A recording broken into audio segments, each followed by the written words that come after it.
پلو یکی از پلوهای محبوب آسیای جنوب شرقی هستش که خیلی پرطرفداره. بریم با هم دیگه درستش بکنیم.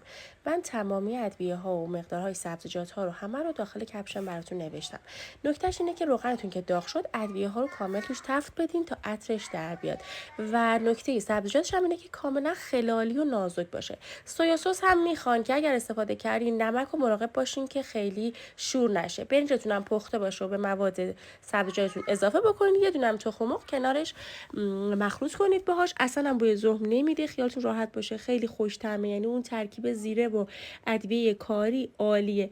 بعدم بشقابتون رو تزیینش بکنید با ساقه پیازچه و اون برگ بو چوب دارچینم بردارین و روش بذارین. یه کمی هم بادوم زمینی رو رستش بکنید، تفتش بدین و برای روی کار استفاده بکنید. نوش جونتون. لایک هم یادتون نره. مرسی.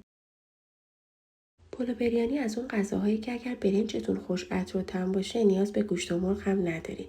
یه دونه پیاز بزرگ رو خلالی خورد کنید، بهش ادویه بزنین و کمی با هم دیگه تفت بدین تا سبک بشه.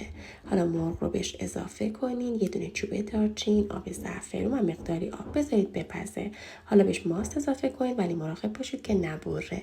نوبت یه برنج علا و سالم هستش که من از داستار استفاده کردم. پیجشون رو تگ میکنم که داشته باشین.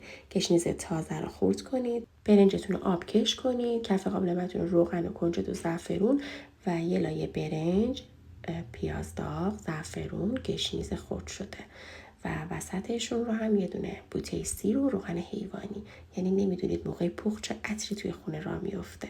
برنجتون هم هر جوری که دوست داشتین در کنار مرغتون سرو بفرمایید.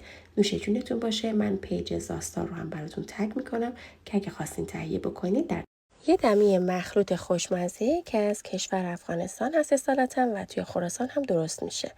اول روغنتون رو بریزید داغ بشه، زیره سبز درسته، زردچوبه رب، نمک و فلفل رو قشنگ با هم دیگه تفت بدین که رنگش درد. حالا لپه‌ای که پخته شده با گیشنیز و یه ذره گردو و برنج هم که خیس کردین و بهش اضافه میکنین و 2 لیوان آبم بهش اضافه میکنید. اگرم خواستید یه مقداری پیاز داغ درست میکنید و بهش اضافه میکنید. با کمی سماق میل کنید که خیلی خوشمزه است.